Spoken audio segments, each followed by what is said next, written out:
All right, well, big one, Patty, coming. Good afternoon. We'll be starting with our County Clerk, Kelly Arnold. It will be on page 54 of your binders. Well, I'm lazy.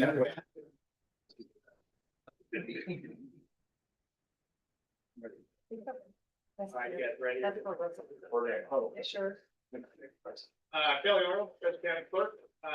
Today, the actual PowerPoint presentation. So we can run through that and then I'll question and certify.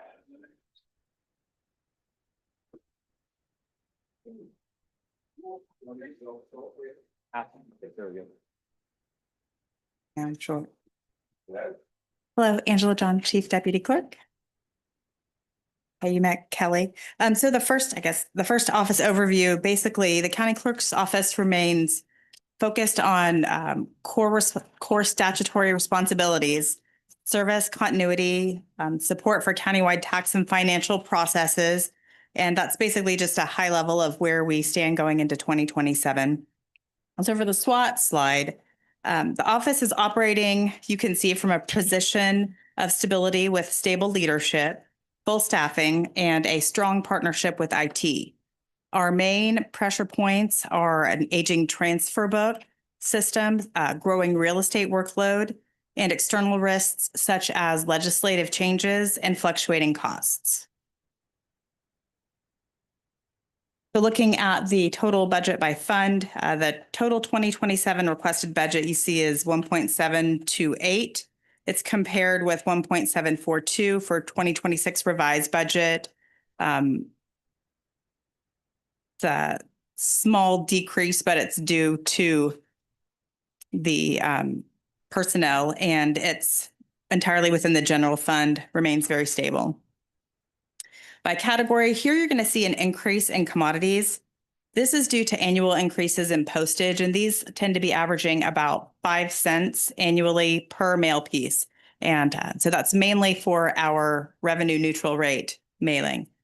The county provides this funding up front, and then the reimbursement is requested at year end. So we actually won't get that reimbursement until the next calendar year. Typically, it may not come in until the following year, but it's reimbursed either by the state or by the taxing entities, depending on what the legislature does and when. Did you want to add something there? No. Okay. So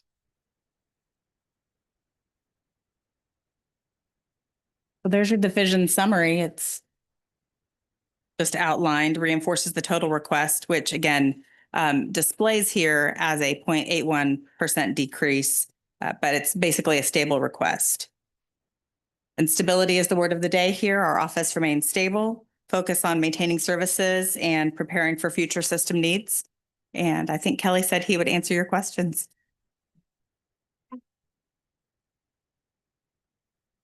Commissioner, what questions we have? Did we go through some sort of software change over the last few years? So we have a tax system, which is for all the offices. This is something that you guys approved in last year's budget, and maybe part of this because it's kind of over a couple of years is what we're doing. That goes into that should be ready to go live, I believe, next fall is the time frame on that. They are going through our system right now and making all those changes and upgrades to it. We have a weekly call with them as they go through kind of the progress as they're working through our system.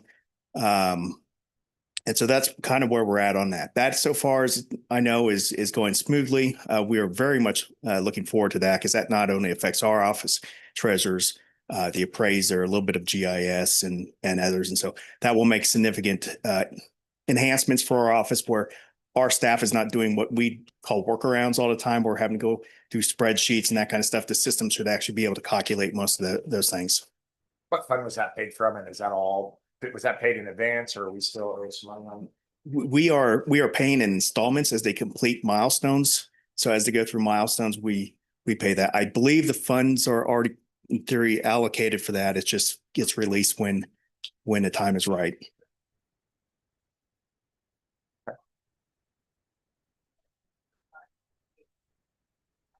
there's also, some components that are being paid for by the clerk's office, technology fund. Yeah. So, but over time, that is kind of responsibility, but it's multiple parts. Most part that they paid out.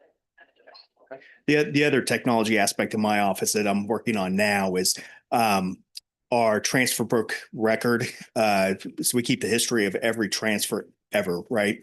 That is a system that we have kept in the RMS system. This was a shared system between the Register of Deeds office and the clerk's office. The Register of Deeds went to a new system. Our system is still there, but it's an in-house system. So we're going out for RFPs to see what outside software companies can maintain that system for us on the clerk side. That is something we're looking at through Clerk Technology Fund as well. Great, thank you. The only other thing I was just going to mention, because it's legislatively and these things fluctuate all the time, is the revenue neutral rate letters. How we do them now is we calculate them, we mail them out. The state of Kansas then reimburses us for those expenses.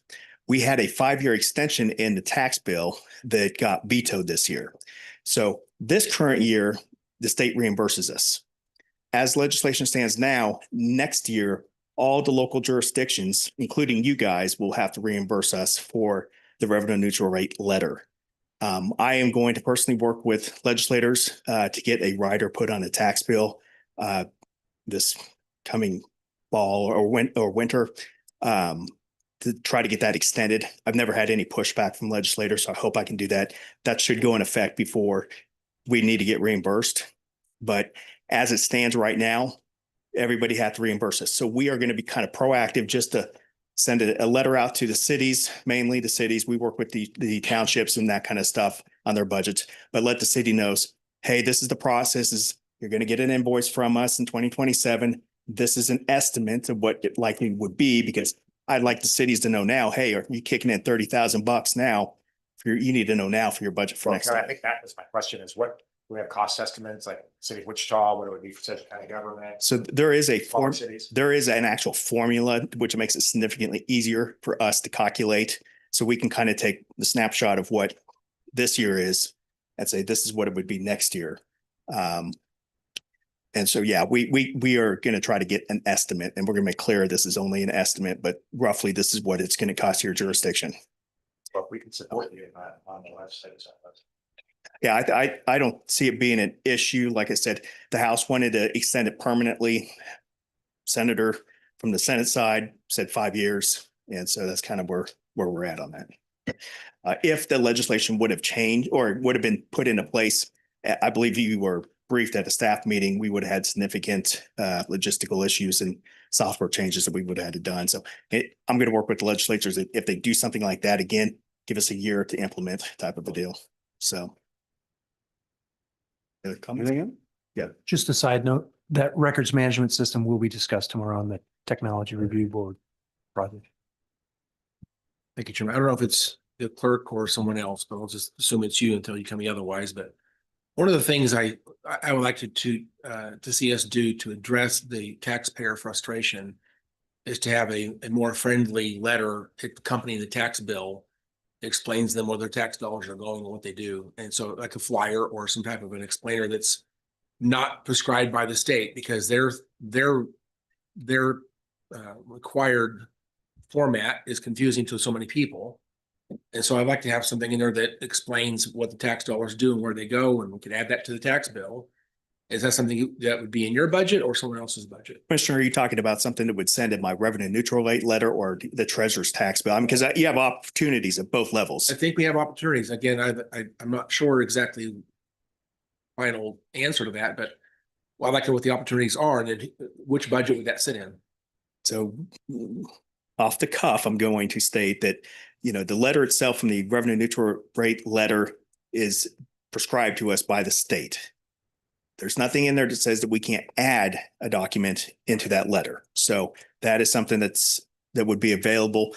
We did actually get estimates on what it would cost to add another page, because that legislation that got vetoed would have required us to add another page into that.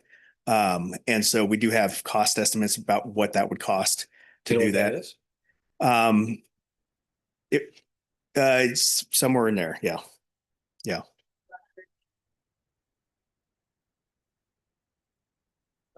Yes, that if it's 2 pages, total about But the 180. postage in the envelope is the same, so. So I asked that question to our mail person, and there slight changes.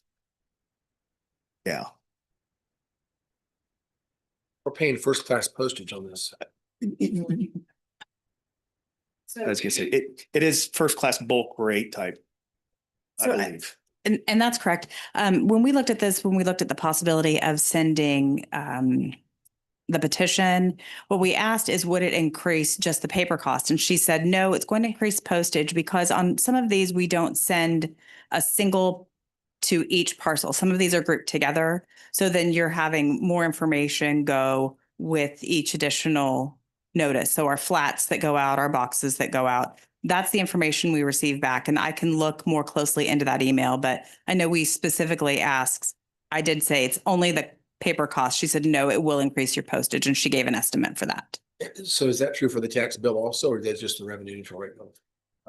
I would have to defer to the treasurer on the tax bill, but it is the same mailer. It depends, I guess, on how many pages are already going in the tax bill would be my guess. R&R.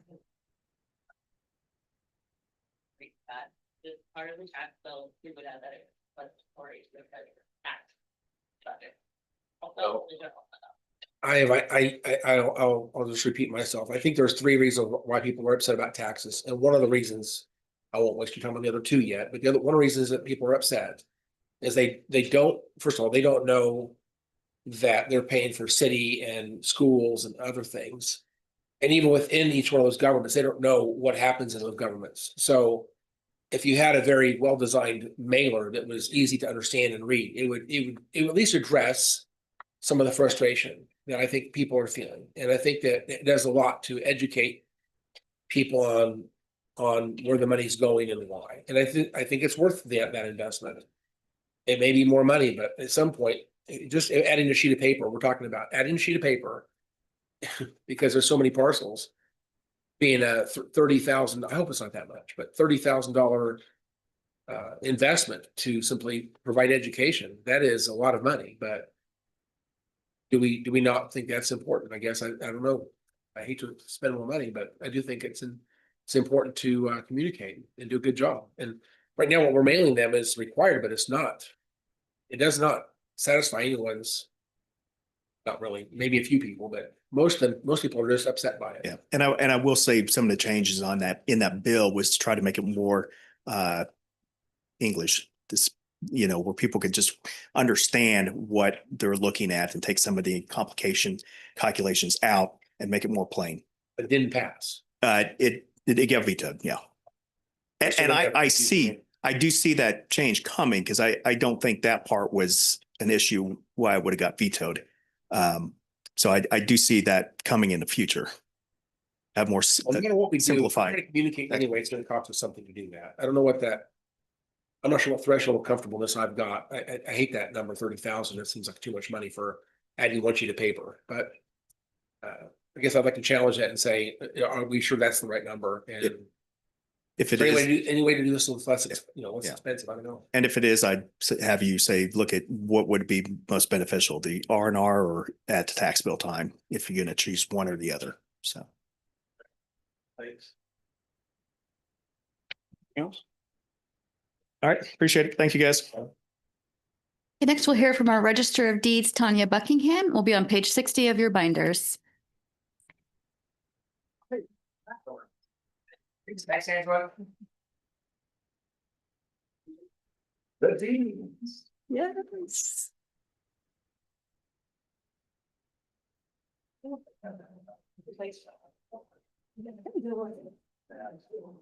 Afternoon, Congress.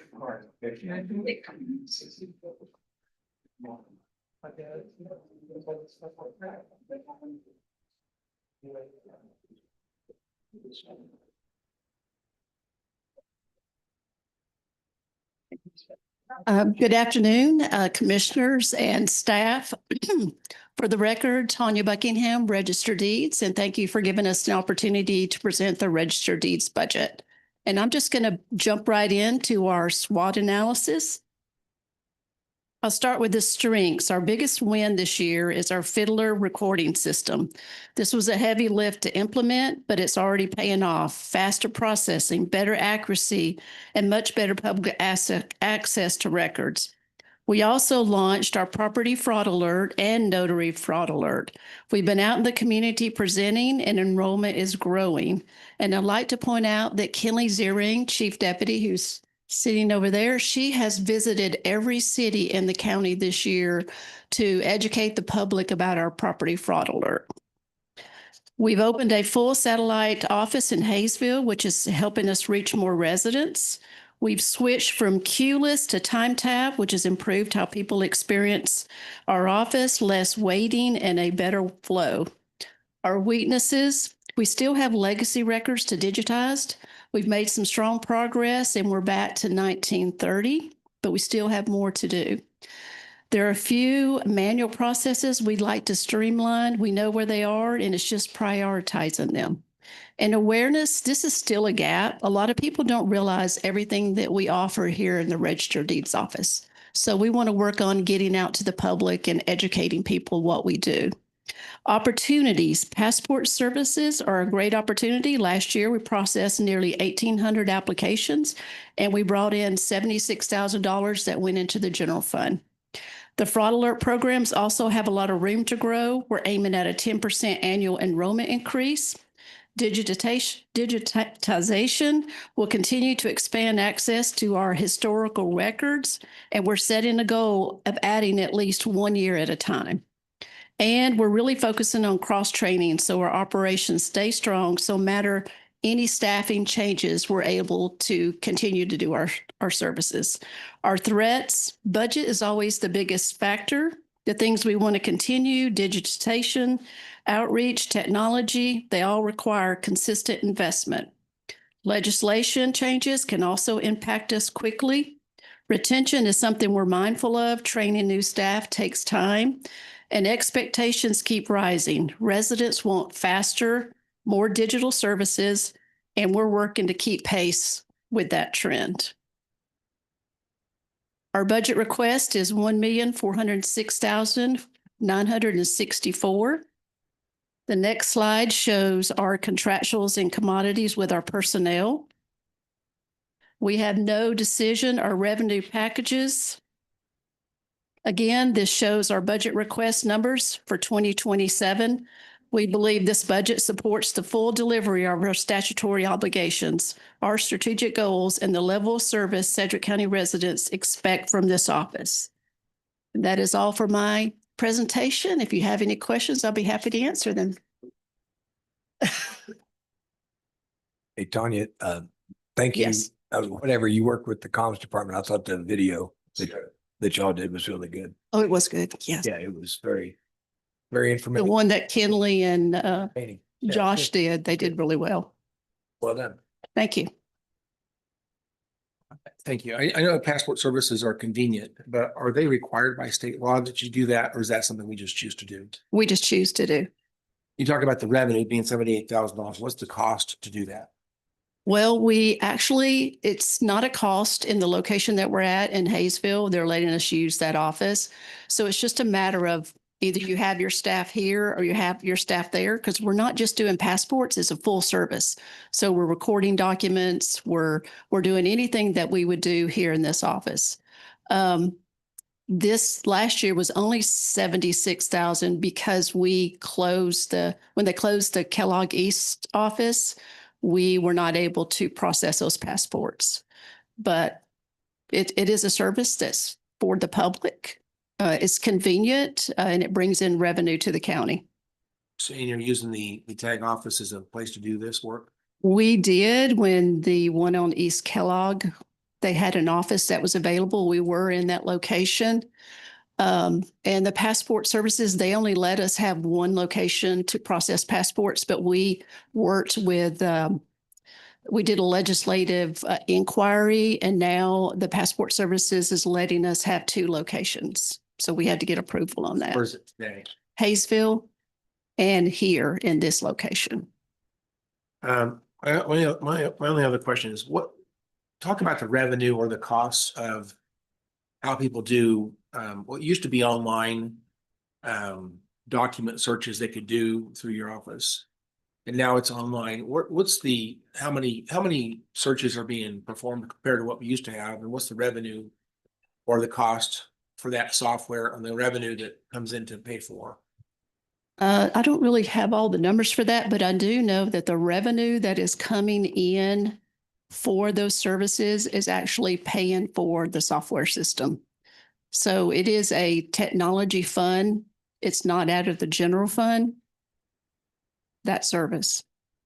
And I know the search fee, we were the only county in the state of Kansas that offered it for free when we had our in-house system.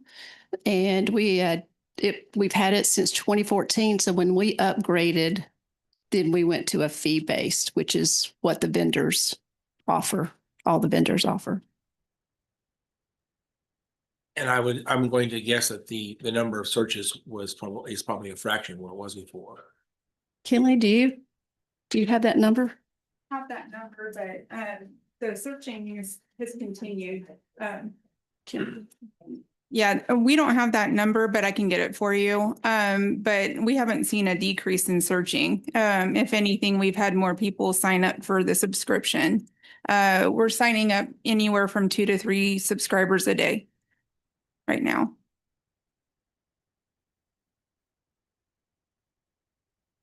I guess just I still miss the old system. It was very convenient, and the new system again is cost prohibitive. I'm not going to spend that kind of money to access the same data, so not as usable. It's not useful to me because it's cost prohibitive to me personally. So, I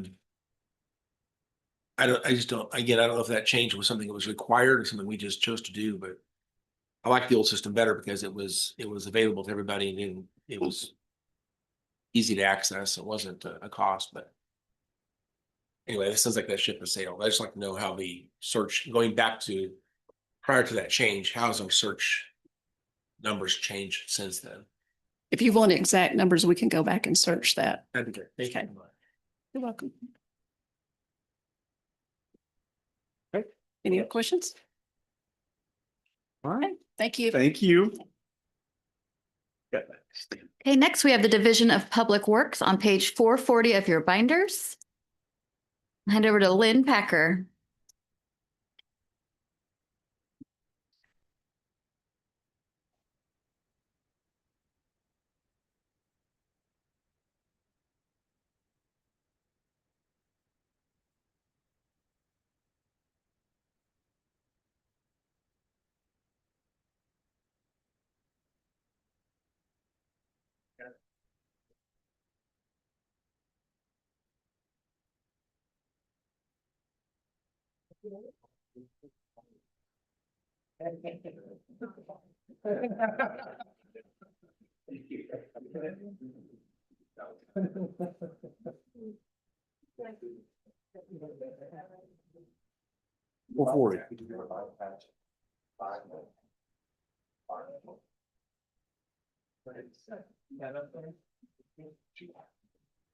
Yeah.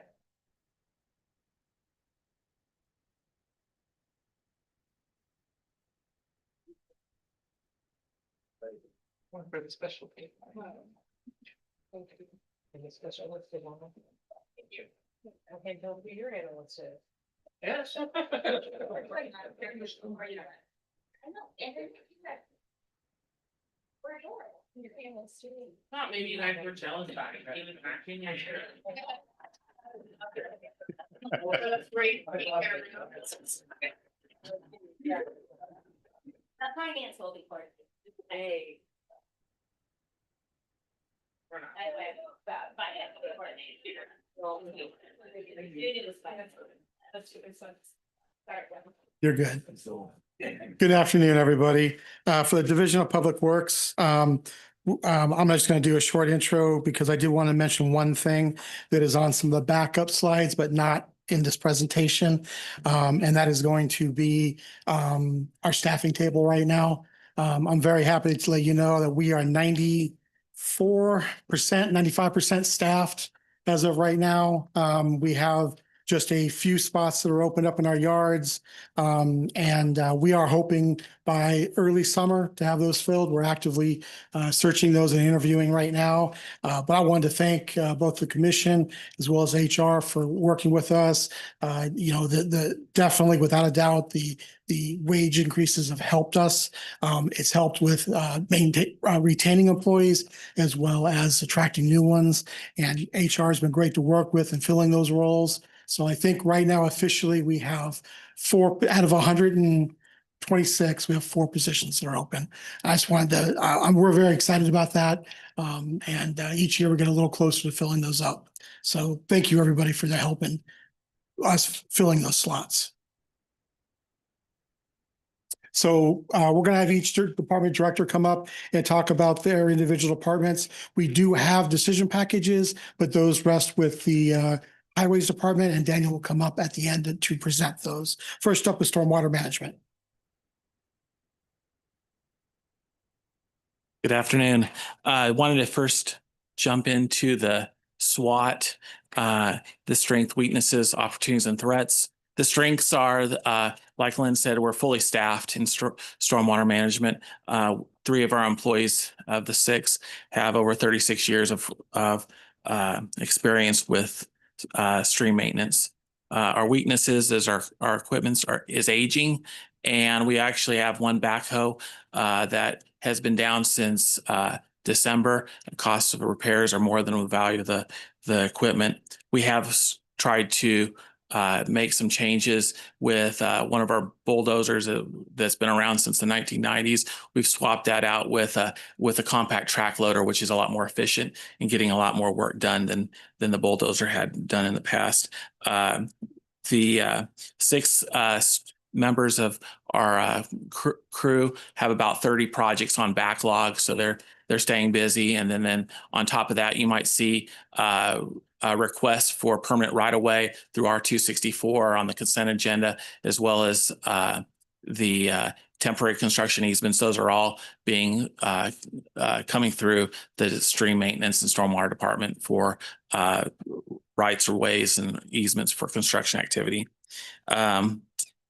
Our opportunities is just all the culverts that we've inventoried. We're having a better idea about what culverts and structures, drainage structures that need to be replaced proactively. Some of the recent successes that we've had is new subdivisions that are going in. We're requiring water quality, and the water quality is being addressed with new developments. A lot of them are being taken care of with dry detention ponds that we're implementing. Some other opportunities is having a permanent funding source for stormwater management, similar to the solid waste fee. Potentially, we would like to see more proactive approach to stormwater management rather than each city doing what they rather than each city working independently and not working together. It just works more efficiently when we're all working together when it's dealing with drainage, because drainage doesn't see a boundary between incorporated areas.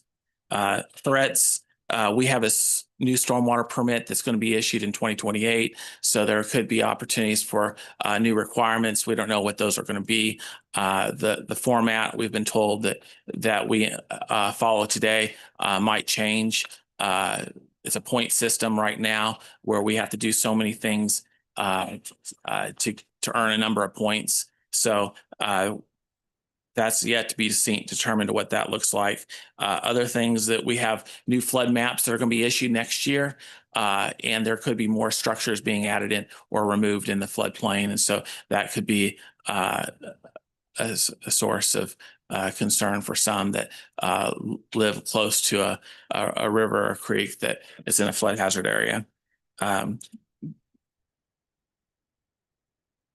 Overall, the budget, it appears to be a big decrease of 17%, but in actuality, it's going to be about flat. The flood control CIP hasn't been added in yet. That CIP is about $740,000. in the past, and that's just estimated right now. And so we expect the budget to be about that $3.3 million as been approved in the past. Overall, the personnel expenses are expected to be about 3% more. The contractuals about 6%. The contractuals are generally largely flood control expenses, and then the commodities, as well as the fleet charges for the equipment. And then the commodities are going to go up 44%. It sounds like a great deal of money, but the chainsaws that we buy for cutting down large trees and drainage ways, they're about $1,400 a piece, and we're only our overall budget for equipment requests is $3,900. But like I said, the budget does appear to be a little less at 17.6, but in the end, it'll get trued up to the when the CIP gets approved, it'll be a little bit more than that 3.3 million. But I stand for any questions you might have. Hey, Scott, can you just remind, when do the flood maps get redone? Is it on a 10-year cycle, or when is? Typically, it's about a 10-year cycle. They had last been done in 2016. So this December 22nd, 2016. Yeah, FEMA's the one who does that, correct? Yeah, this is a physical map revision. It doesn't cover in 100% of the entire county, but it covers Mount Hope, Bentley area, as well as southeast Sedgwick County in the 4 Mile Creek area. There's some changes coming on that map. I hope maybe it gets corrected. So yeah. Scott, can you remind us, besides Wichita City, what cities have stormwater fees? Yeah, Hayesville, Valley Center, then Park City does. Derby too, right? Derby does as well. Yeah, there's several that have small fees that they charge anywhere between a couple dollars a month and up. There is no consolidated effort to manage stormwater in this county.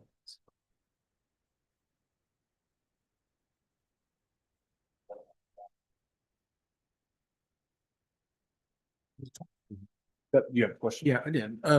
So Scott, I'm just back in 2016, there was a technology upgrade. I think that they used a LiDAR technology that was like a 6-inch elevation technology, and they significantly changed the maps back then. Are we anticipating much of a change this time? I mean, not much. It's going to be some better topography. What we had is that 2016 was based off 2008 LiDAR topographic data, and this map that's being done is based on 2018 topographic data that was acquired. Is this the same or better technology that they used in 2016?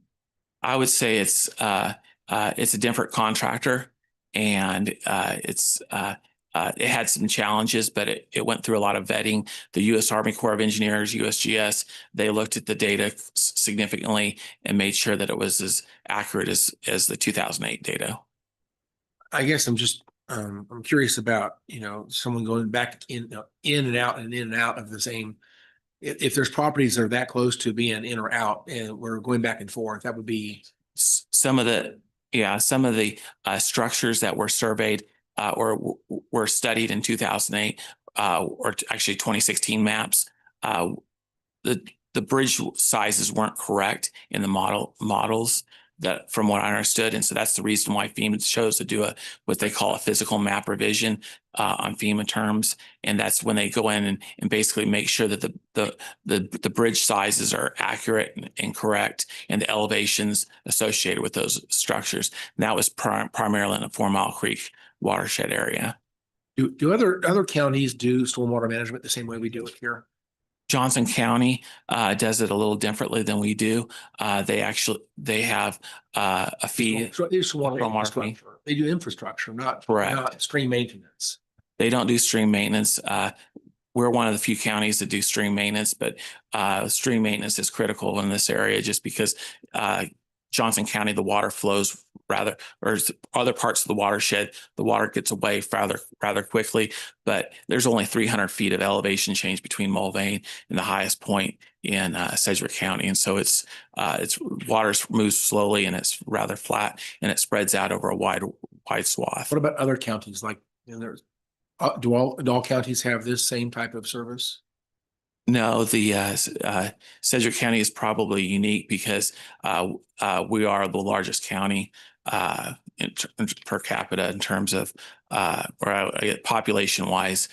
We have a lot of urbanized areas in our county. I think it's a good thing to do, and I support this program. But just want to be clear, this is something that's discretionary that we do because we think it's a good idea. It's not required by the state of Kansas. Am I right about that? That's correct. That's what I thought. Thank you. So I do want to jump in there. We do have some things we do discretionarily, but we also have requirements from both the Fed and state level to maintain about 39 miles of river reach from bank line to bank line that has been basically dictated down to us. And that is what we primarily work on with our stream maintenance. Where we go extra is what I would really consider our stormwater measures. As Scott was saying, Western Sedgwick County, no need for a stream maintenance department or a stormwater. It's where you start getting into South Central and the larger populations of South Central is where having stormwater really helps out because of the population as well as all the rivers meeting up through here. Not a lot of fall. 300 feet sounds like a lot of fall. Going from one end of the county all the way down to the other, not. So we have a lot of places just that don't drain well.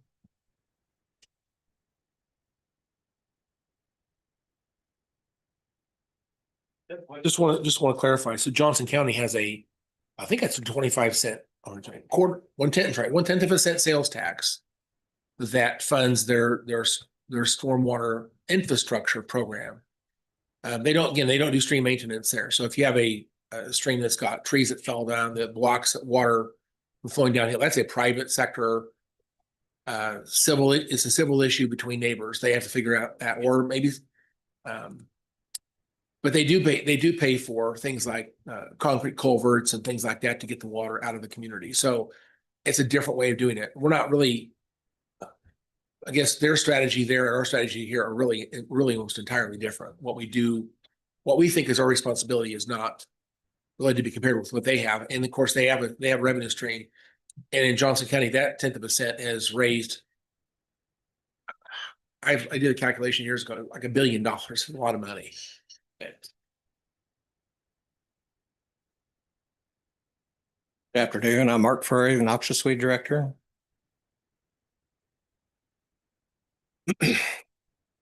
Some of our strengths are we're finally fully staffed after, I think, for the first time in 5 years, thanks to competitive pay and good benefits.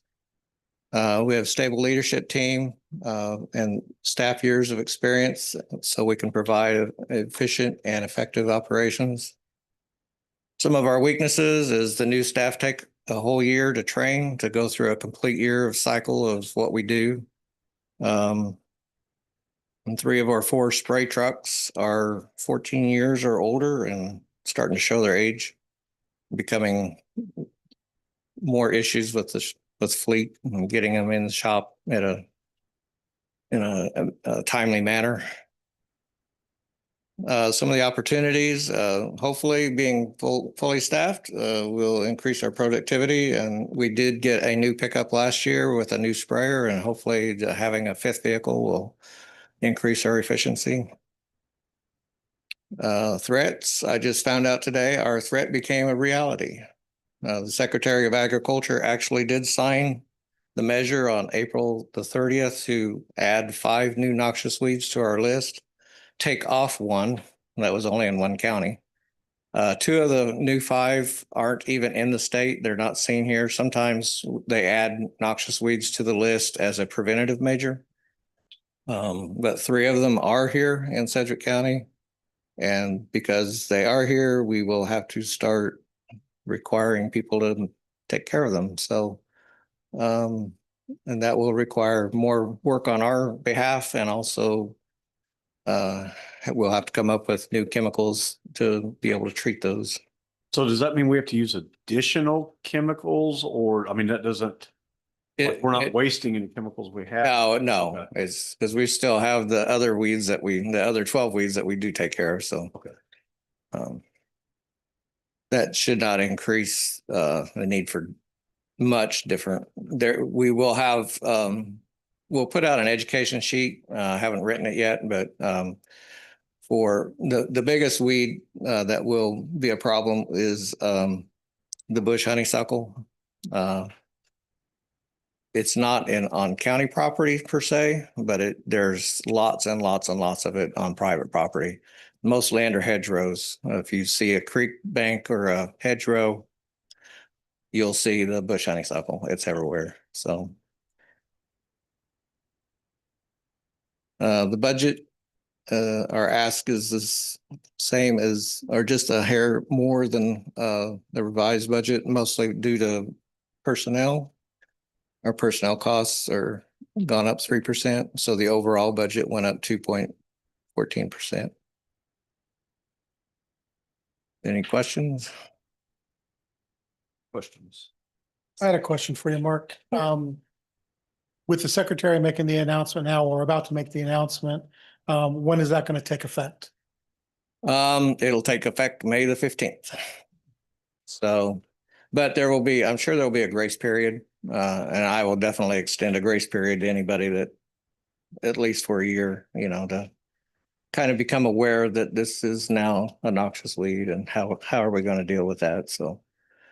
But with this being, I asked that question because with this being a mid-year change to us and us having to get additional chemicals, one of the things that Mark will have to do is look at this impact. We may need to work with finance to come to you with a mid-year decision package to increase funding to be able to acquire the chemicals and start treating these. And obviously, we're gonna have to work with communications on coming up with some type of a promotional outreach so people understand what they're looking for, and that's now a noxious weed. And that.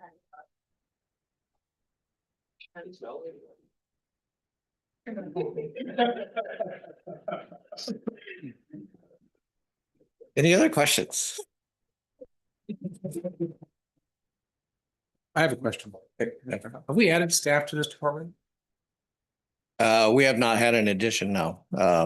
I did put in, what's it called, early on? The business.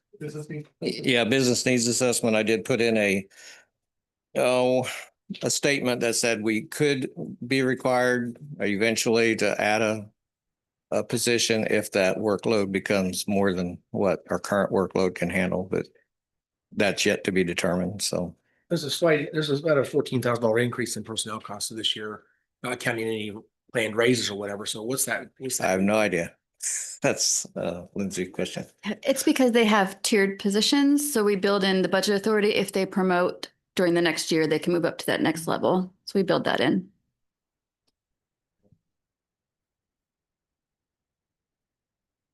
Okay.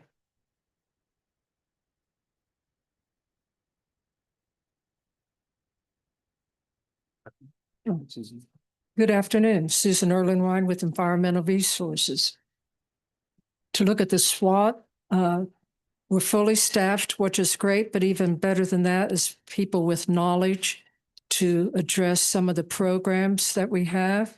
Right now, it seems like every week we're meeting on solar farms or data centers, or both. So, in fact, after this meeting, solar farms. And as you know, we have groundwater issues, contaminated areas, over 200 of them in the county. So we have to address all of that. The partnerships with state and local governments helps quite a bit to know the people with KDHE. And I currently serve on 2 state boards. So that helps, but it's going up to Topeka, that's abundant. The weaknesses, a lot of public don't know about our program. Some people still show up at household hazardous waste and say, I didn't know this was here, even though it's been there 24 years. And to help spread the word, we've had these tablets made working with communications where we put them at auto shops for how to get rid of your oil that you just took out of your car. And they just slip it off, and there's 100 of these per tablet. We have it for paint and used paint, and taking that around to shops that sell paint and even some of the big tool stores. I think, Lynn, you saw them at Lowe's out west. So we're trying to get the word out and work with communications to let people know that we're there. The options for some materials like lithium batteries, which are real fire hazards, and people may not realize how much of a fire hazard they are. Our price keeps going up on disposal. And so that's something we're trying to work with the state on better disposal options for lithium. Opportunities, working with Conservation District on contaminated groundwater. There's a city in the county that has too high of nitrates in their drinking water.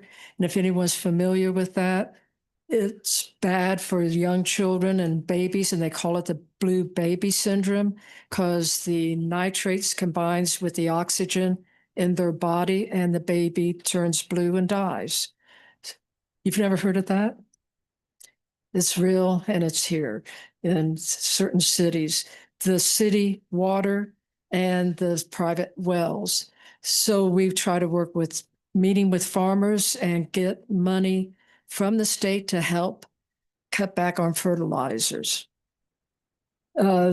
Household hazardous waste expanded last year, and that's great. We're getting more customers. It's safer for everybody, more space, and opportunity apply for grants. We have some in mind for HHW. And threats, rising cost of anything is a threat to your budget. As you can see, we have a dedicated solid waste fee, and that's the majority of our budget. And then we have some general fund money, which is addressed more toward the water issues. And here it's broken out by personnel and contractuals are the two high users of the fee. Then rest of it, so it's just over $3 million and minus 0.8%. So it's pretty level. That's what I have. And next week at the Wednesday commission meeting, I'll be presenting the solid waste plan. So I'll go into more detail then, but not take your time now. Okay. Just wanted to confirm, really all of the expenditures on this budget are funded through the solid waste fee. Am I correct in that? Most of it is, except for water testing is under general fund. It's still fee fund though. No, Property tax. property tax. And as you know, last year we went through extensive studies to even out the solid waste fee for businesses and residents.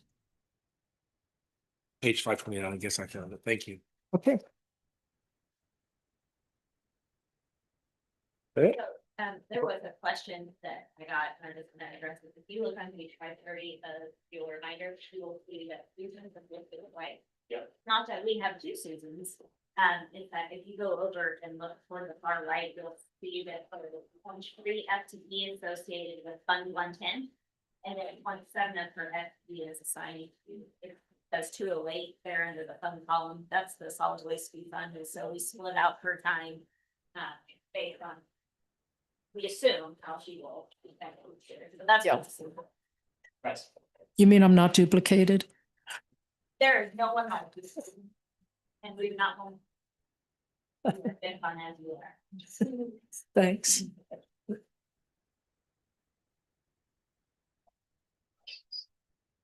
All right. My name is Daniel Schrant. I'm Deputy Director of Public Works, and I'll be presenting on the Highways Department. So first, to go over our SWOT, I'll just go over a few highlights of this. First, I'd like to highlight our good relationships with our cities and townships. we meet with the townships twice per year in formal meeting settings. And then we also have an engineer that is the dedicated contact for townships. We help them through the permitting process and we offer any expertise whenever they need help. I'd also like to point out that we have an opportunity from last year when we had many miles of roads that were annexed by the city. So that reduced the strain on our maintenance budget. So we won't need to be doing as many asphalt overlays. And then finally, under threats, a large item there is the higher cost for materials and labor. Next week, I'll be presenting on the CIP. And so I'll get a little bit more into the inflation and how inflation on construction projects and how that has exceeded general inflation, but it's definitely a threat. And then so here's the couple of funds that we operate out of. And then here's how the expenses are broken down. And then I'd just like to highlight the interfund transfer there at the bottom. And so what that is that is the proceeds from a 1% sales tax, half of which is dedicated to road and bridge improvements. So that interfund transfer there is something that would be affected by our decision package number 1. Good segue. All right. So our first decision package is to reallocate some existing positions from the highway fund. I would note that we have modified this decision package from our original submittal. So I believe in your binders, we had a request in there for 9 positions to be reallocated. And then on the papers we've handed out today and up here, we've reduced that request to 5. And that was done so that we could potentially spread the impact of this decision package over multiple years. So this request is for $417,000 each year. And this would reallocate 5 full-time positions from the local sales tax road and bridge fund to the highway fund. And funding these positions from the local sales tax fund would reduce the available budget for projects. The draw from CIP resources has become a strain and given the sharp increase in the cost of construction materials and labor. This request supports the Highways Department's goal of preserving a sustainable road system. Removing these positions from the local sales tax road and bridge fund increases the opportunity to address the road system in a more timely manner. So next week, we'll be discussing the CIP and the effects of inflation, but the removal of these positions from the sales tax fund would increase the available resources for our CIP projects. So Daniel, can I ask a question? And Lindsay and Lynn, I'm going to need a lot of help here, but obviously, as we learn the sales tax formula of how we get we make property tax mill levy adjustments, it's obviously going to address how much sales tax revenue we get. So I think the golden rule is about $189,000 per 1% of assessed value. We do, yes. So if we're foregoing 3-4% of what's available, we're looking at about $600,000 that we'll lose in sales tax funding, which will be $300,000 for their budget at a minimum. So when we consider this, removing from a sales tax fund to other funds, should we be considering that? Is that calculus that we should be having deeper conversations about, that the pressure on the sales tax fund because what we're doing in property tax funds? Yes, obviously there's, you have competing benefits, right? You have trying to reduce your property tax, but then you have pressure on trying to maintain a system that's pretty core to what you all do as maintain. So those are the ones. Yeah, we're very conscious of the pressure that's on the property tax side of the budget. And I've spoken about this the last couple of years at the budget retreats. We're just at a point where with overtime, these positions are pulling upwards of $900,000 to $1 million a year out of local sales tax. And with just the skyrocket, we're looking at 33% plus increases in materials and labor for contracts. In fact, just on Tuesday, Daniel let me know that our bid tab came in for a bridge reconstruction project. It is the most expensive bridge per square foot are going to build that we've ever built. There's a lot of impact that goes into that, but I'll let you know that we've been monitoring that since 2016 on a square foot basis. But, you know, we're going into unprecedented prices. We used to schedule $50,000 to $70,000 for a bridge design.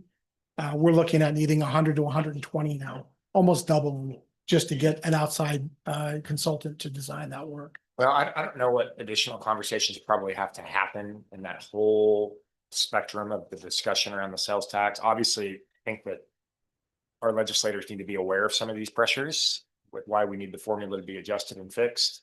But when we talk about this decision package in particular, I'm not asking for a workshop, but I think maybe I want to really understand, because this now makes a lot more sense to me, knowing cost pressures and the pressures we're going to have in the sales tax fund because of what we're doing in the property tax department. But I want to know, like, what percentage of your workforce is property tax funded versus sales tax now? I'm going to have a lot more questions, I think, is the point. This deserves a lot more conversation. One thing that is listed in your budget book that doesn't get a lot of attention is the fact that we do plan for $4 million of road and bridge debt per year. And then we turn around and bill the LST, local sales tax. That half for about 1.6 million that goes annually into the bond and interest fund offset the debt costs. So on top of what Lynn is about with his personnel costs eating into that 1.6 million that goes there, you also have that additional 1.6 million. But we haven't changed that over time. And so that is also something to think about as a solution would be, you want to look at, I'm not saying increase the 1.6, but maybe increasing that amount that's bond funded for a year or two to mitigate some of those ebbs and flows and costs. So I do think there's a lot more discussion that can be had, but that's another part of the puzzle for you to think about. Okay, maybe I don't know I'll let you guys decide on what forum is best for discussion on how we do that. I don't know if that's it. And I will, if it helps, I do have good news. We only have those 9 positions that are right now paid out of local sales tax. Okay. So it is something that we just want to wean off of local sales tax and get put back over there. So right now, we would love to be able to do that in 2 years' time. Just because who knows what another commission priorities will be. But, you know, if it takes a couple of years to do that, we would just like to start the process of weaning off a local sales tax. Maybe I don't know if it's 221 or staffing or what, but I'd like to dig in a little bit deeper. Last question, Lynn, what district is that most expensive bridge in Sedgwick County being built in? Where is B511? It's on 71st Street, so it's District 2 or 3. I can't remember. Off the top of my head. We're just going to call it District 3 and call it good. Thank you.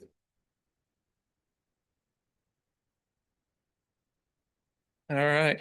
Our second decision package of 5 is additional staffing for the highways department. The ask on this is for $304,000.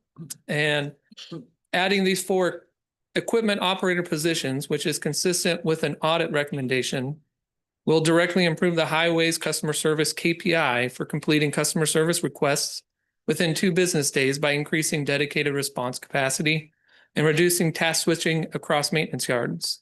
This change is also necessary to sustain road system level of service and lane mile resurfacing goals that we also identified in the KPI framework and the highway strategic plan. So this would all be additional field crews. This is not office staff. Is there any questions on this request? Okay. Highways decision package number 3 is for contract mowing services. I know Lynn has talked to you in your 221s about this. So this request is for $200,000 each year. And Public Works is receiving numerous calls during the growing season regarding mowing in the unincorporated portions of Sedgwick County. Supplementing mowing operations with contract mowing services and/or changing county code are viable methods to improve in this area. The county strategic plan is to cultivate a healthy, safe, and welcoming community through exceptional public services, effective partnerships, and dedicated employees. Contracting out mowing helps achieve this goal by keeping roadsides cleaner and safer by clearing overgrowth that can hinder sightlines. The Highways Department has lost several positions to budget cuts over the years, No services were ever eliminated, but all were reduced. Adding contract mowing services during the growing season and requiring property owners to mow in front of the residential suburban properties will free up resources so staff can mow in the more rural areas and address road and bridge maintenance in a more timely manner. Any questions on this one? You can always come back if there are. Decision package number 4 is for tablets and laptops for public works field crews. So this has a $7,200 one-time cost and then a recurring cost of $4,680. And this request is directly in line with the county's strategic goal of securely leveraging technology to enhance employee and customer experience and efficiency. It supports the highway department's strategic plan's customer service goal to respond in a timely manner through evolving means of communication to disseminate accurate information to the public in emergency communications. So what this is this will be an investment that will shift the notification process for closing our roads from a manual dispatcher-driven workflow to an automated system-driven workflow. Field staff will be able to update road and bridge status in the field, and notifications will be automatically emailed to 911, public works staff, volunteer fire departments, and other interested parties. This would eliminate the need to notify an internal dispatcher for outbound communications and enables notifications to be issued 24 hours a day, including after hours. And this is also consistent with an audit identified need to improve in this area. So the current process is when we do close down a road, that is called into our dispatcher at the front desk, who then emails these other parties. And so if we're closing down a road or opening a road on, for instance, a weekend, that still goes through the Spider system. So they're notified, but our website is not updated in those instances. Any questions on this one? And our final decision package is the reinstatement of the Public Works Student Intern Program.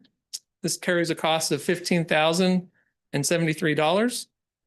And this one has also been modified from our original ask that was put in your binders. So on that ask, we had 4 interns in there, and we have reduced that to 2. So Public Works is requesting 2 student intern positions assigned to inspection and survey. We have a long history with a student intern program, but lost the funding for these seasonal positions due to mandated budget cuts in 2008. These interns provide support on active construction projects during the summer construction season. This internship program would be beneficial to both parties. The county would gain additional inspection support and field documentation capacity during the busiest summer construction period, and the civil engineering community gains better prepared graduates. This request directly addresses the county's overall workforce and culture goal of aligning staffing strategies with service demands. The intern program adds staffing that will be used during the busier summer months, therefore equipping our highways department with the resources necessary to deliver exceptional public services. Additionally, the highway strategic plan has a goal of preserving a sustainable road system by providing appropriate level of maintenance. These temporary part-time positions excels in the strategic goal by contributing to our inspection team during the summer months. And then I will also add, since it's been a while, one of our current engineers was an intern with us. And so that's what attracted him to Sedgwick County. And then 2 of our other engineers interned with other county departments before coming to Sedgwick County. So it definitely increases our visibility with those students. So here's a summary of the decision packages and a summary of all 4 divisions of our departments in the division. And there again is our decision packages. And are there any questions? Okay.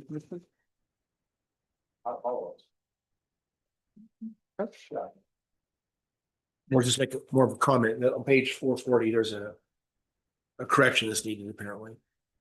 Shows 9 positions, not 5.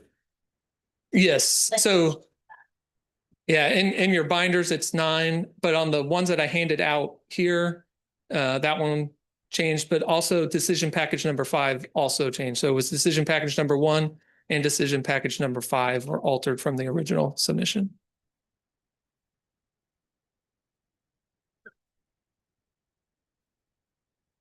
Thank you. All right, thank you. Okay, we're to our last presentation of the day, Finance and Community Development. We'll be on page 90 of your binders. We'll be hearing from Lindsay Poe-Rousseau.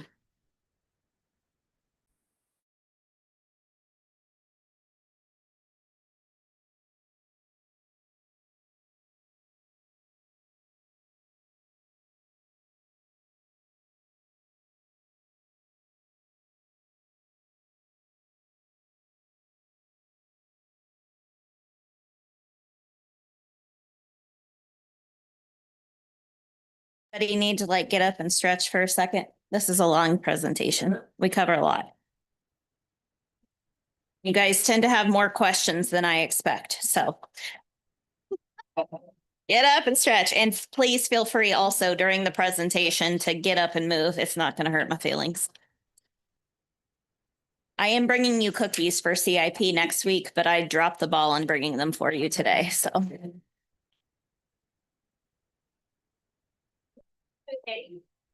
What? So we'll find out.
We're getting started.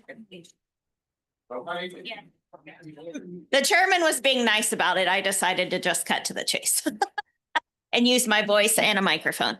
Okay, so we are going to talk about the Division of Finance, and for simplicity, because we oversee 2 of the community development budgets, we also include the community development section in what we talk about. And then finally, because I'm the contract administrator for Interest Bank Arena, we will fit that into this presentation too. So we are going to be jumping a lot through your book. Every cover slide will have the page number. So please refer to that. Lorian, what page do you want me to tell them to start on? Okay, we're going to start on page 90. I guess too, I should probably introduce some folks that are here today, just so you can put some faces to names. So over here in the corner, and I'm going to ask you to stand up because they can't see you. Hope Hernandez, Accounting Director. Natalie House, our AP Manager, and Sarah Manning, our Senior AP Analyst. And then I'll get to you in a sec. I'm going to finish through finance first, but be prepared. Then we have Cassandra Sandusky, who is our Principal Accountant. Next to her is Michelle Stroot, who is our not Revenue Manager, Grants Compliance Director. Good Lord, sorry. Of course, you know Carly Sanchez. In budget. Back in the back, we have Elizabeth Wingo, our risk management director, and Jessica Osmeyer, our senior, what are you, senior admin officer? Is that senior office? Yeah, okay. And then, of course, Travis Babcock over here, also budget. What? I don't know. I sent it to him. We do have, I will say in finance, if you notice on the org chart that was sent around to you as part of your homework, we do have the 2 most popular people in the county. We have Joe Thomas, most popular guy, and Donna Howerton, who's the AP or the payroll manager, who's the most popular woman in the county, because we all like to be paid. So, and then because we are going to talk about community development, we also have our brand new Extension Director, Kelly Anderson, correct? So I've just met her myself. So when we get to that section, I'll also ask her to come up and just give kind of a few minutes getting to know all of us. So with that, we are going to jump into it. The first thing we're going to talk about is the Division of Finance. And I'm often surprised at how people don't realize how much is in finance. So I just want to take a second to call that out. Obviously, we have the CFO office. And then in order of the pages in your book, we have risk management, accounting, which covers many areas, budget, purchasing, and then, of course, grants compliance. But a lot of activity happening in our areas, very diverse group of skills and talents. So in terms of our strengths and weaknesses, obviously, as you saw in the PowerPoint we sent you last night, we've only got a couple vacancies right now. And we are lucky to have pretty stable staffing so that our folks continue to gain experience and talents. And so that makes us even more efficient and able to invest and do more. We do have a stable leadership team for which I am most grateful. Again, as pointed out yesterday, this is Lorian's 10th budget as budget director. We have many manageable escalators in our contracts. And of course, you know that we have teams of rock stars who routinely get awards and show a high level of performance. In terms of weaknesses, we do, because we are so diverse and pretty lean, it is very hard for us to find people with the right skill sets when we hire, or we have to train on the job. And of course, we know that the new rules come out all the time. So I'm going to transition a little bit to threats from weaknesses, and that is we can't always be prepared for what's coming. So for example, GASB, Governmental Accounting Standards Board, is continuing to put out new rules all the time. You hear about those in your audit briefings, but that requires new spending, new skills, and additional work every time we go through an audit. So that's why back in the day, we used to present an audit to you for the prior year by March 31st. That's no longer humanly possible. Based on all of the new standards that we have to comply with. Of course, there are other external pressures. Obviously, the entire organization, finance at the front of the line, sees the tariff increases, the Strait of Hormuz drama, all of those things impact our day-to-day operations. And then, of course, AI. if people want to steal money, they come to where the money is, and that's finance. And so we are targeted routinely.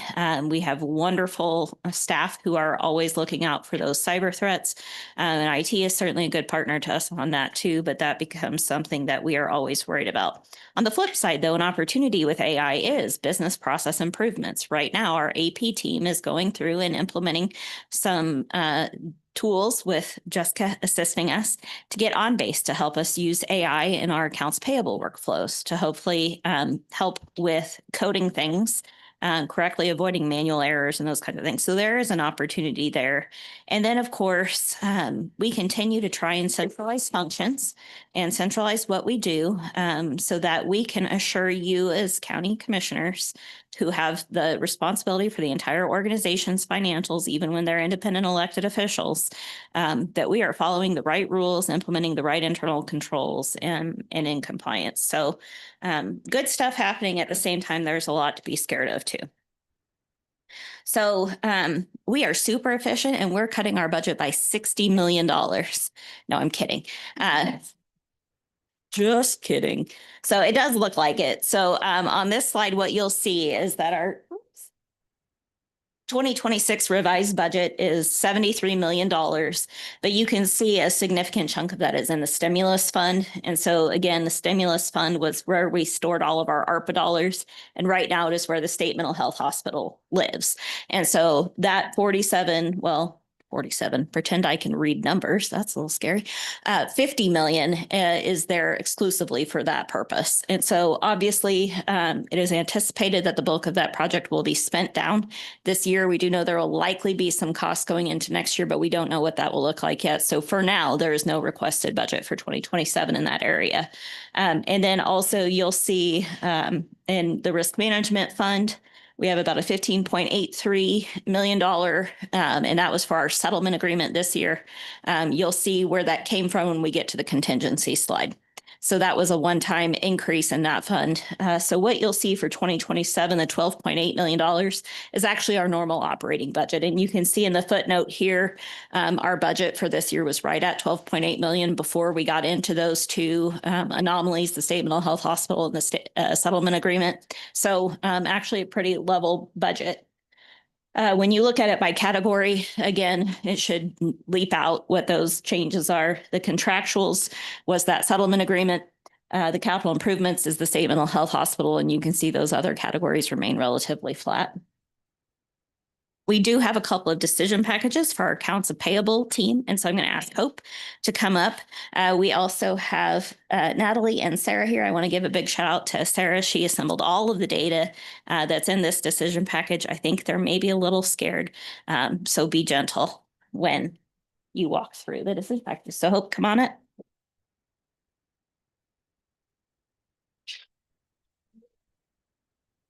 Hello, good afternoon. So our first decision package that we're asking for, our first request is to add a third tier to our accounts payable structure. So AP, as you probably know, is a critical function. Timely payments are what allows us to continue doing business and serve the public. Right now, we have a two-tier system that limits the career progression. So right now, we have an entry-level AP analyst position and then a senior level, which Sarah is our senior level that we have right now. And then this third level would be able to help again with career progression to move up, as well as having somebody be able to help our AP supervisor, Natalie, when she's out of the office, when she needs help with something right now. Natalie's kind of her own person right now, and I'm her backup. So we need another tier program that can kind of help her with that as well. So it can also help us with retention. So retention should be about 80%. And last year, the rate was 83%. AP is with the different systems that we use between purchasing and accounts payable. It's a big system and it's a lot to learn. So it does take a lot of knowledge to be able to get into that role and be able to make timely payments, make them correct to the right vendors. So that's why we'd like to be able to add a third tier in there to be able to give some progression within that AP analyst role. And so again, it'll give us a way to retain those experienced staff, reward the expertise, and reduce the disruption costs that are associated with turnover. So there is no FTE request with this one, but there is a dollar request, and that's $5,840. So our second decision package here is that we're requesting one additional AP analyst to ensure that we're able to meet our contractual net 30 payment obligation. I know you guys heard yesterday or the day before about how we're increasing the number of contracts within the county. So when we increase those number of contracts, that increase the number of vendors that we have, which increases our invoices. Some of the invoices can be easy to pay. Some are more complicated, depending on how much we're paying and what vendor we're paying. Do they invoice us correctly, et cetera? So they're getting a little bit more complex. Again, the increased volume and this complexity has created a backlog, and AP is currently falling behind that net 30 standard that is in our contracts and is as a standard that we have with the county. So it's critical that we're an organization that vendors want to do business with, and timely payment is a part of that. So for say like our small mom and pop shops that'll call us continuously if we don't make net 10 with them. So they'll say, hey, we're going to go out of business if we don't. Like Sedgwick County is one of our bigger vendors. Then we have the bigger vendors that can wait the net 30, but they're still calling us on net 35 saying, hey, where are we at on the payments with this? And when we do incur those payments, we incur penalties and fees, which is not a good use of county funds. We could be using those for something else. Some vendors do let us out. We'll call and say, hey, please let us out of this. Some will, but other times they won't.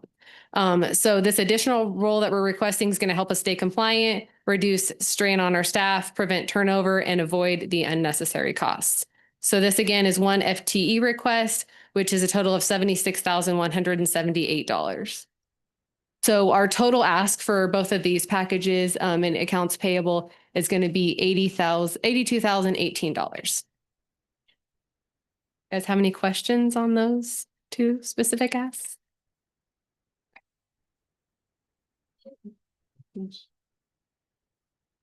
Okay, if you don't have questions on the Division of Finance operating budget, we are going to hop into the next area that is under finance control. Are you ready to move to that? Okay. So budgeted transfers, we're going to switch to page 132 of your binders. For the rest of the presentation, what you're going to see is a much more consolidated version of the template. So we're mostly going to try to cover each department or area in 1 to 2 slides per. So when we look at budgeted transfers, we need to first distinguish what kind of transfer we're talking about here. So you all are used to us talking about budget transfers. Lorian will email you anytime we're moving around budget authority within a fund. We're not talking about those in this instance. What we are talking about is transfers of cash from one fund to another. And under state law, because we are counties, we may only do those transfers called interfund transfers when state law specifically allows for it. If we do not plan for it in your budget, then we have to come to you with a resolution mid-year and ask for you to authorize that change. And so what we try to do is anticipate as many of those routine transfers as we can in this part of the budget. So just so you know, Lorian also has a tab in her certified budget where she literally for 3 years has to show a transfer from into a fund. And then that information is actually accumulated and reported out in your annual publication that goes in the newspaper. So this is really important to the state to understand why the cash that's sitting in one fund is moved to another. So in this case, what you'll see is a relatively big change. And so I want to call your attention to this. For the first time, we are anticipating not having enough cash in the Arena Reserve Fund to cover the necessary obligations for a building that is now 15 years old. And we'll get to that when we get to the arena section a little bit later.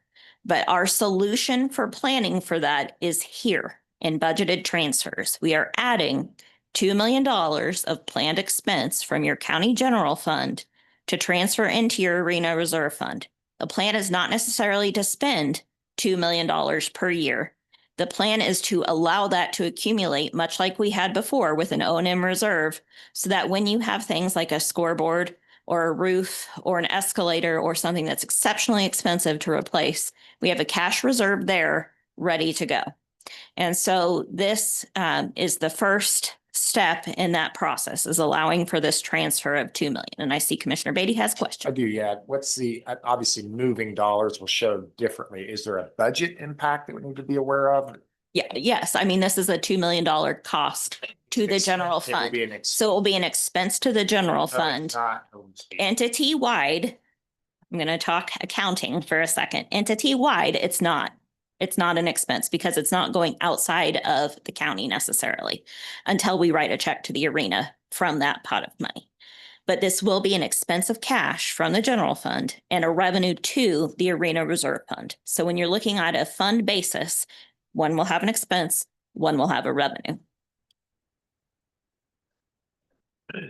2 million part of the 8 million? Yes, it is. So unless there's questions about that 2 million, I'll talk about what the rest is here. Okay, so the rest of what is made up in this $8 million request is the normal annual transfer to risk management. So you know that the risk management fund is an internal service fund. That's why we had to do the transfer of $10.3 million. Again, an interfund transfer of cash that we saw on the other slide. It came from the general fund and went into the risk management fund. The risk management fund does not have a revenue source. If we happen to get a claim recovery, yes, the revenue will go in there, but we certainly don't anticipate that to be the norm. So when we pay our $3.5 million per year in property insurance, we're paying that from the risk management fund, but then that cost has to be subsidized with actual cash from the general fund. So that's the second largest portion of this. Actually, probably the single largest portion these days. So risk management, part one. We also have at least for this year, a planned auto license fund subsidy of no more than $500,000. Now, we are in the process of talking with your county treasurer about whether the funding that's going to come in from the state bill on July 1st, if that is going to be enough to cover all of that gap for this year, or if some portion of that 500,000 will be necessary. So that's in for 2026. I believe we've put in 500,000 for 2027 until you tell us to take it out. And then finally, the final portion is you do have, and we'll get to this again when we get to the arena slide. So if you'll bear with me, I'll dig into the details when we get there. But we also have under our management agreement, I'm going to call them SMG. Technically, they go by the name Legends Global, but they do business as and contract as SMG. And so I will continue to call them SMG. So our contract with SMG says that of the $1.50 facility fee they charge on any eligible seat, they will give us that money and then we will do a match. So the final component of this budgeted transfer is the match that is required under that contract. And so those components are included in the budget, and then they are also included as revenue in those funds within the budget. So what questions can I answer about budgeted transfers? Commissioner Howell?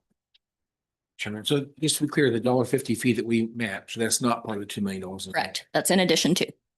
So we don't handle any of our other buildings this way. Correct. We have a lot of buildings in the county footprint. We do. Why do we need to do a $2 million transfer? Why can't they just do a CIP request and let's go through the normal process of taking care of our building? Because we have a management agreement with them. That was actually my original thought was on how we were going to handle this. But we have a management agreement with SMG that says that they will actually do the capital improvements. That's in the underlying management agreement that we are in place with, and we'll get to it when we get to the arena, but we actually just met the auto trigger or the auto renewal trigger for that agreement too, that takes us through 2034. So because they do the capital improvement projects, we have to fund those capital projects. And so it would not be something that would be in competition with others. They are a profit-making entity, right? They're not here to be a community service organization, though they do a lot of community service things. We have a setup with the arena where SMG keeps the first $400,000 as their management fee. We otherwise don't pay a management fee, which is very unusual. And then any dollars that are made over that in operating income are split 50-50. And so they have incentive to keep that facility as nice as possible, to attract and retain as many events as possible, to keep that building in premier condition in order to attract those events. And so they get to have some say in the CIP. Their CIP comes to the county by October 1st each year. It's not even a part of our normal process. And again, that's under the management agreement. And then Justin Wagoner, your county counselor, Tom Stoltz, your county manager, and I sit down and we talk out for quite a while what their next year's capital improvement plan is going to be. It's their entire asset replacement plan. If they're point of sale system goes down, that's where they're using the revenue to pay for it. If the escalator needs repair, that's what's going down. The only thing the county will ever pay for directly, much like we did with entrance C, is when we're changing the footprint of the building. And then that becomes a county responsibility for capital improvement. Okay, you said Or a lot. vomits. That's a lot. So let's back up. When you use the word profit, you split the profit. Our profit doesn't go back to the county general fund. No, it goes back into the arena reserve. Right. So that's why it's handled separately. I get that, but it's misleading when we use the word profit as if the taxpayers are getting some kind of a benefit out of this. No, they're The absolutely. reality is it just lowers their operating costs from, I guess, making that fee higher or something. But Correct. Anyway, when's that contract up for negotiation? Well, we've met the auto renewal triggers that goes through 2034. We are planning to come back though this year, and we'll get to this again when we get to the arena slide, so I don't want to jump too far ahead. But our trigger was 1.75 million in order for them to generate that income to the county, and we hit 1.8 million at the end of this last year. So there are always opportunities to approach, I suppose, and renegotiate. But right now we're in a long-term agreement. May not be a comfortable question, but I like to contemplate what happens if we don't do this. If we don't do the 2 million? Of course. Okay. I like to just know what that does. I may not be ready to answer that question right now. Right. I think we need to talk about that at some point. Well, I think the only answer I can give you in the short term is AJ came and presented at the retreat and showed you that need for $10 million worth of improvements over the next 5 years. And so that's where we came up with the $2 million figure. That does not even include any emergency repairs or anything like that. So that is kind of the basis and the genesis for this discussion. But again, that what happens if we don't, we'll have that conversation. And I think that, it's nice to refresh the building, update technology, update carpet, update, keep the building looking brand new. I think that's nice, but that is also $2 million. And I just think, I don't know if we ought to put that out to a vote. I mean, there ought to be some way to get the public involved in this. I don't know that I like the idea of just making this decision. I mean, they did vote to support the construction of an arena, and I don't know how you can think that there wouldn't be costs associated with maintaining that over time. I think that's how we got into the situation with the Coliseum, is we did not maintain it. And I think that's why we operated. That's why we put out to a management agreement in this case. We know we have to keep up if we want NCAA to come and all of those things. So I'm talking out of both sides of my mouth here as the CFO who doesn't like to spend money. And then on the flip side, a person advocating on behalf of a I'll just point out, the organization. vote wasn't a huge, it wasn't, like 80-20. It was a close vote. But it's still. And I've talked to a lot of people about this who said they even voted for it. They did not know that. So I don't know that again, they wanted to build the arena. There was not an understanding there would be property tax dollars. They would essentially subsidize this forever. That's what they did not know. And I think if that had been part of the question, shall we levy to property taxes to fund this thing forever and keep it, nice? That might have changed the vote. I don't know if I don't know if I agree with you that is something that's understood by everybody. Understood. Okay. Moving away from budgeted transfers to contingency reserves. I told you this always takes longer. But I appreciate the conversation. I do. I'm not trying to be too flip, I promise. Okay, contingency reserves start on page 135. And so again, because we live in a world of most of our expenditures coming out of the county general fund, if we don't know something is coming, we don't have an opportunity to plan for it. And if we need to build in extra budget, this is what's called a certified budget, certified fund under state law. And we would have to go through the entire process of readopting the budget, meaning public notice, time for public hearing, readoption and republication. And typically if something bad has happened, we don't have time for that. And so as a prudent practice, what we look at is establishing budget authority. It is very important for the public to understand that this budget authority is not supported with any kind of property tax.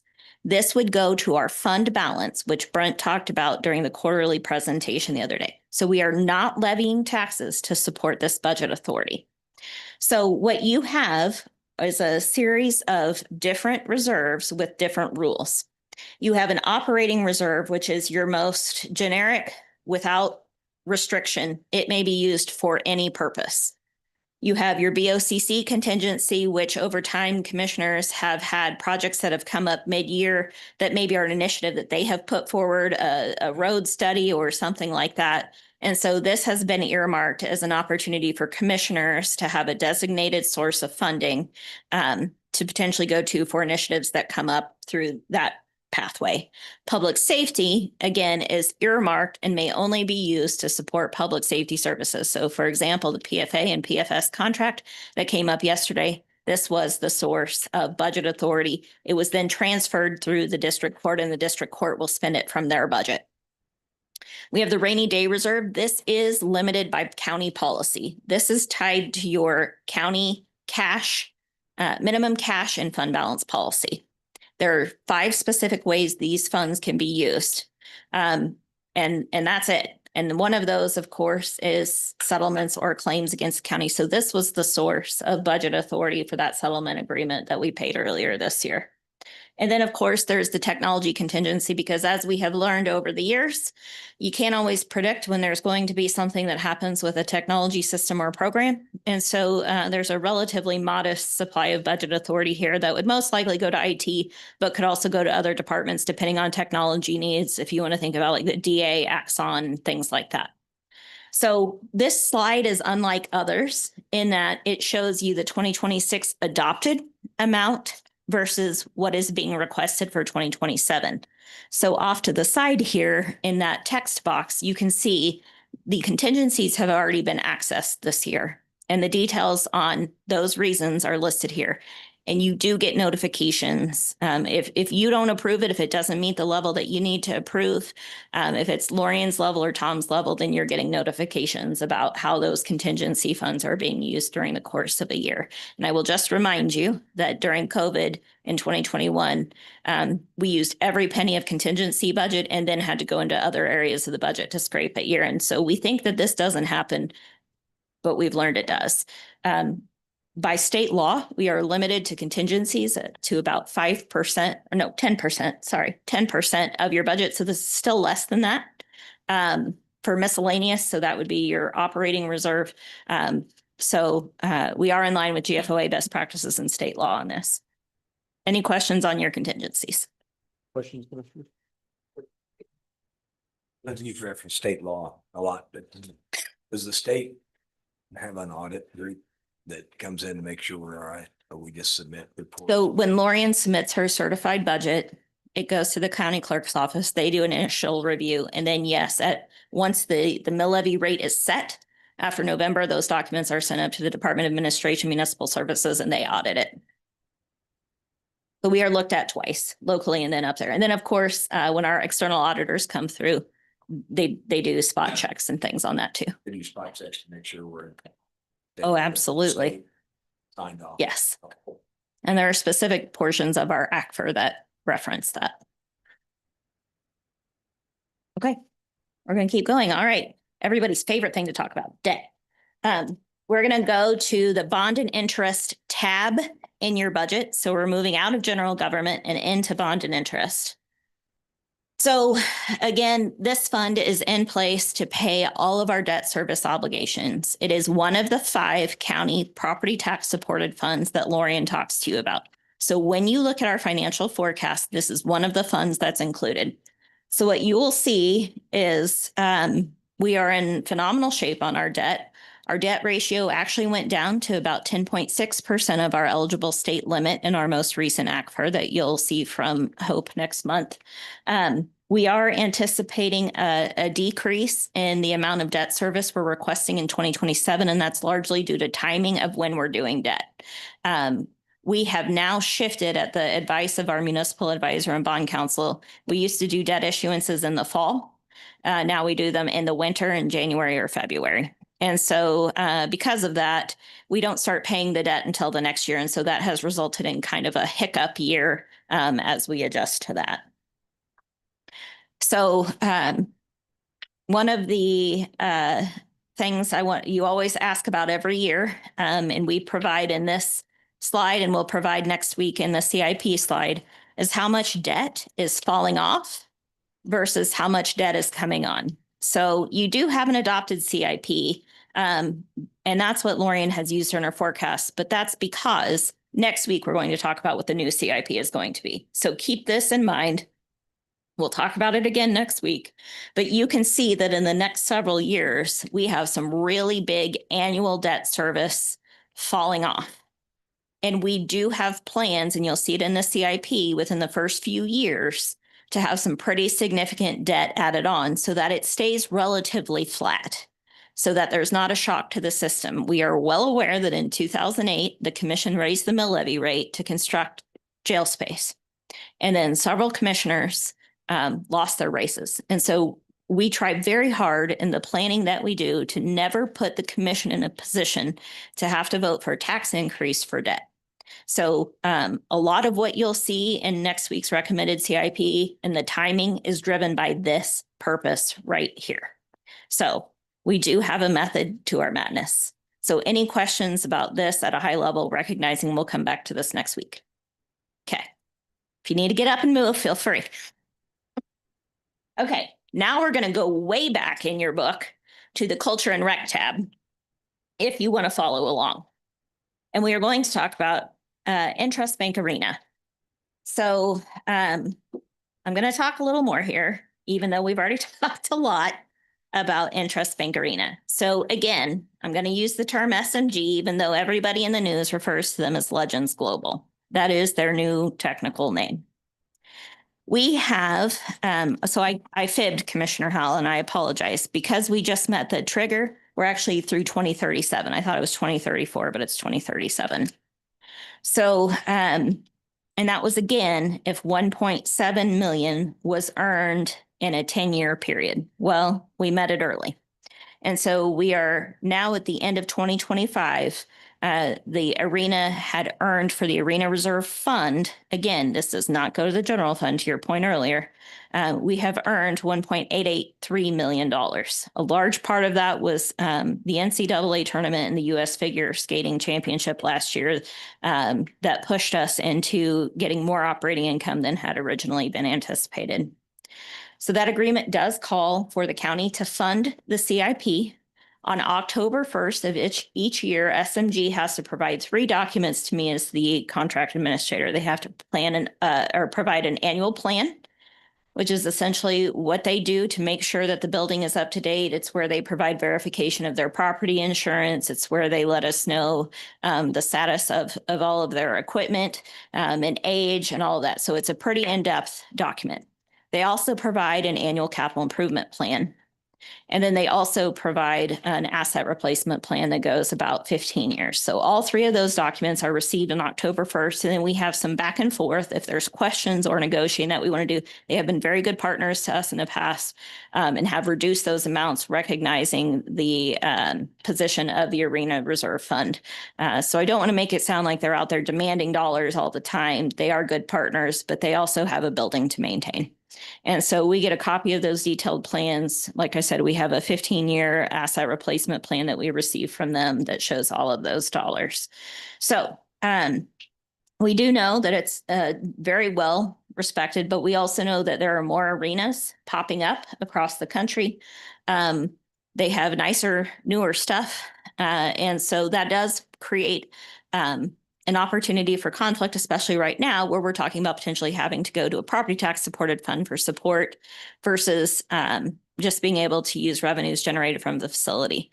So unfortunately, that's just the reality of what we've got. And of course, as the economy continues to change, sometimes those shows can find it cost prohibitive to travel with the costs of gas and all of those things. And so then that means fewer shows are coming to the arena, and that means less operating income potentially to be earned.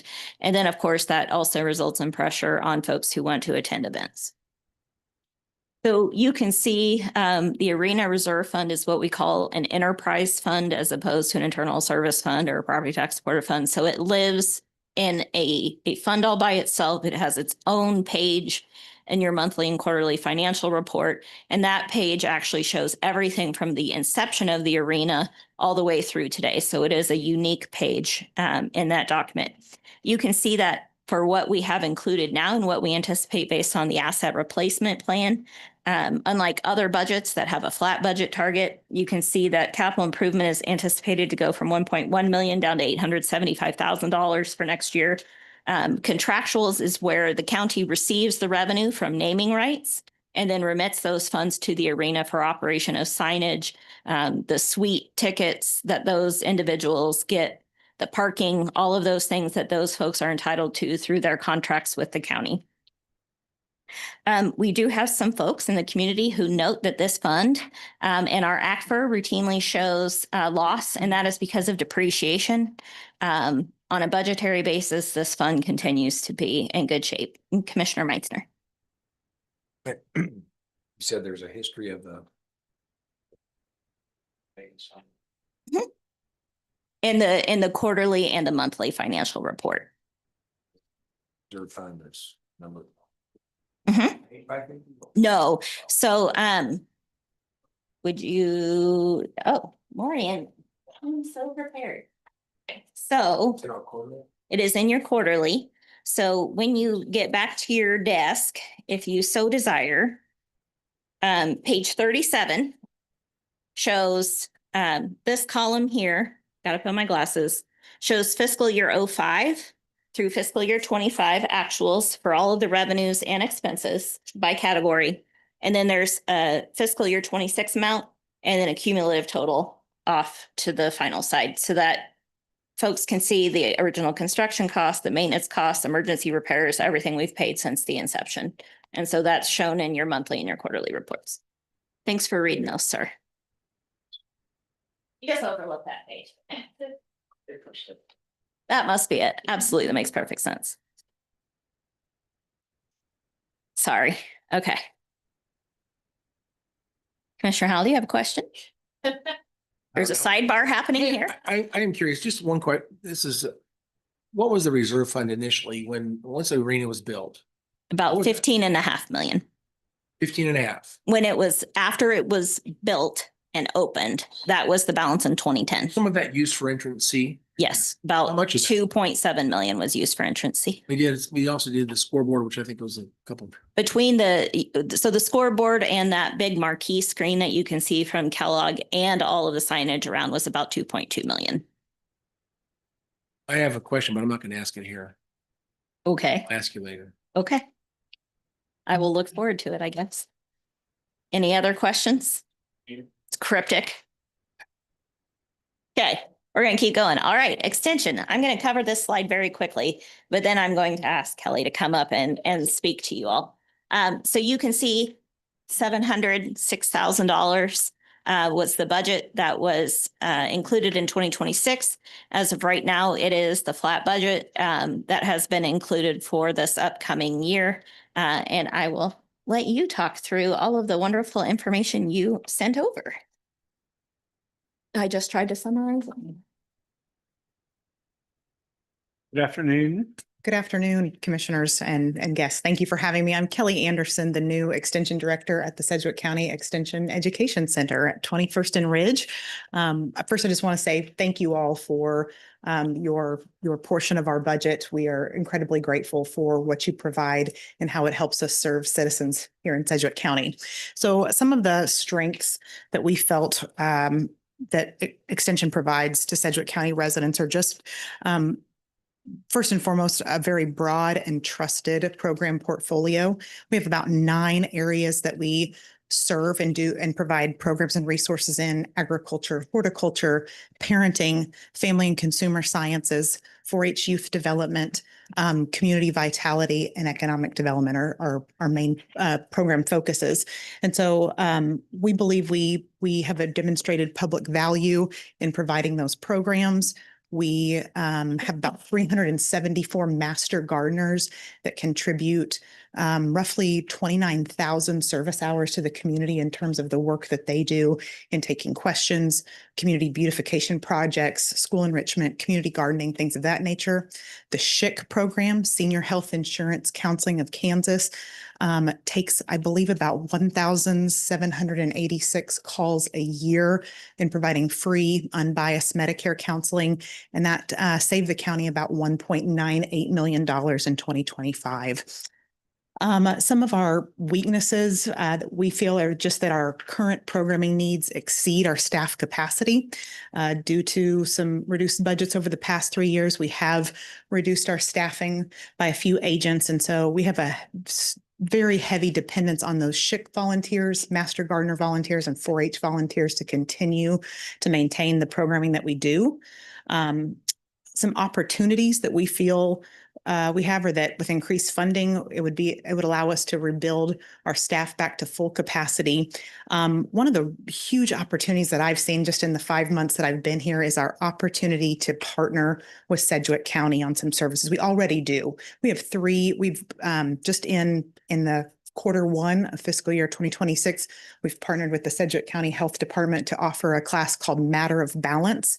It works with senior populations to improve their balance and strength. That keeps them from falling. That keeps them from utilizing emergency services. It keeps them in their homes.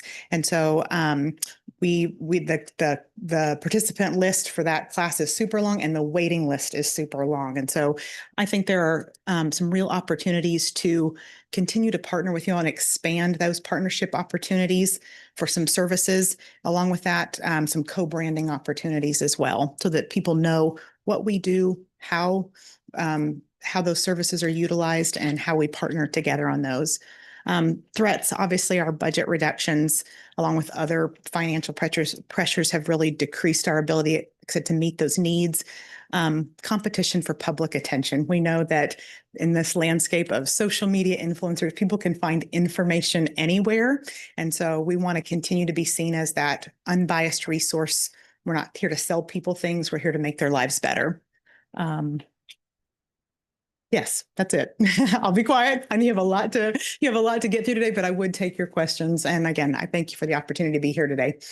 I just want to welcome you to our community. Thank you. You're from, was it Minnesota? I moved here from Fargo, North Dakota. North Dakota. Originally from Oklahoma, though. So, Yeah. Well, Commissioner Meitzen and I got to sit at your table at a Farm Bureau. It was when you first got to town, got a chance to really visit, and we were really encouraged by some of the things you were saying. And thank you. you've been incredibly generous when the county's had some events over at the Extension Center, and you were really helpful, helped us put out chairs for events and stuff.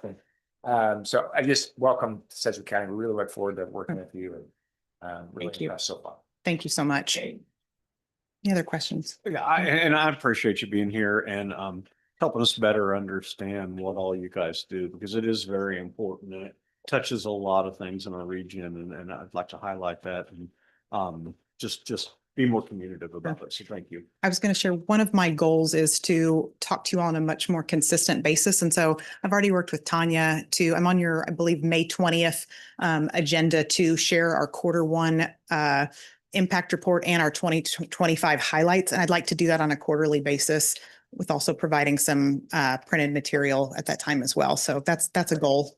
So, And we've kind of talked inside, specifically, maybe sometime in June prior to the Sedgwick County Fair. I'd like you to come here and show the public what all's going on out there. It's a lot more than amusement park rides and things like that. Very much so. I'd really like the public to better understand what all's going on out there. We would love to have you all out there. That'd be great.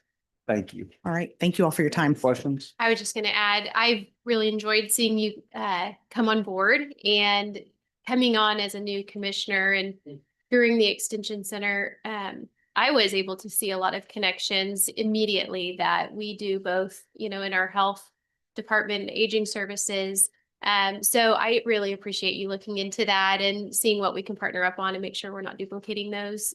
So thank you very, very much. And happy to see you here. Wonderful. One of the things I'll share is I was doing some data analysis in 2025 is that the Sedgwick County Extension Education Center, of which we are partners in, was utilized by roughly 1,800 different groups in 2025, renting rooms from that facility.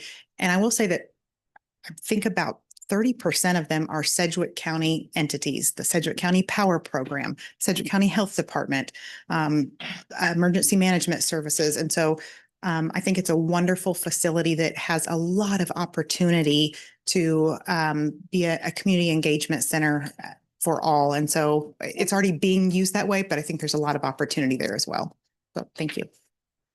Thank you. Thanks.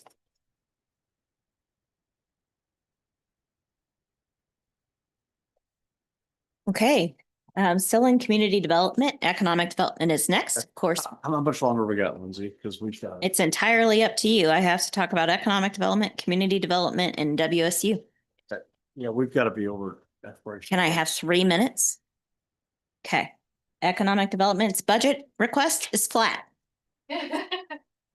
Community development, community programs, we have shifted Child Advocacy Center under this program. It used to live in Human Services Community Programs.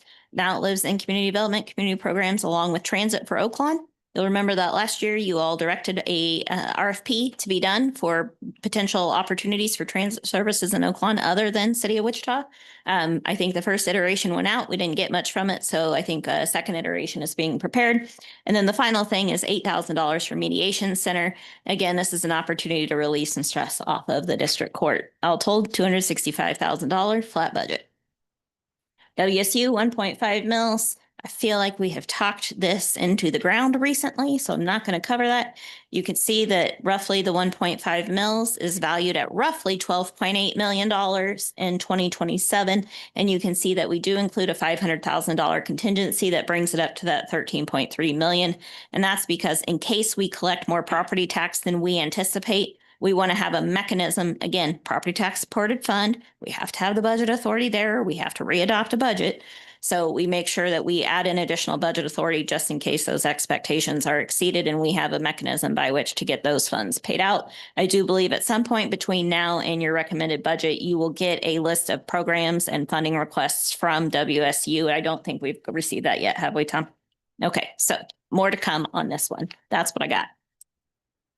Commissioners, any questions? I was just going to ask how much of that is tied up in bond commitments. If I recall correctly, it's about $2.8 million per year for the John Bardo Center, and then another several $100,000 for Cessna Stadium. About 3.5 roughly. Probably. I will get you better information on that. Okay. All right. Back tomorrow. What time tomorrow? See you.